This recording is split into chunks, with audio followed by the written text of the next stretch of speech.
Please.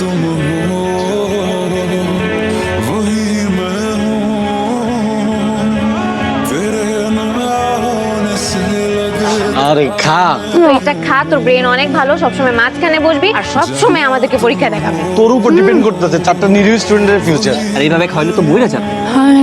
খাবি না মানে? সামনে মিড টার্ম। এরকম জলদি করে খাওয়ালে কিন্তু আমি আর তোমাদেরকে দেখাবো না। এই থাম থাম থাম, ওর আর খাওয়ানোর দরকার নাই, পরে আমাদেরকে আর দেখাবে না, আমাদের ক্যারিয়ার শেষ। আচ্ছা একটা জিনিস খেয়াল করছিস, আমরা সবাই ওটা তুই তুই করে বলি, ও আমাদেরকে তুমি করে বলে, ও কোনোভাবে আমাদেরকে আপন করে নিতে পারতেছে না। হ্যাঁ আসলেই, কেন বলতো? তুই বল, বি অ্যাবসলিউটলি কমফোর্টেবল। আরে তুই করে বল, সমস্যা নাই। আমি আসলে কাউকে কখনো তুই করে ডাকিনি। কি সমস্যা? আমাদেরকে বলবি, উই আর ফ্রেন্ডস নাও। তুই বল। আচ্ছা থাম তোরা।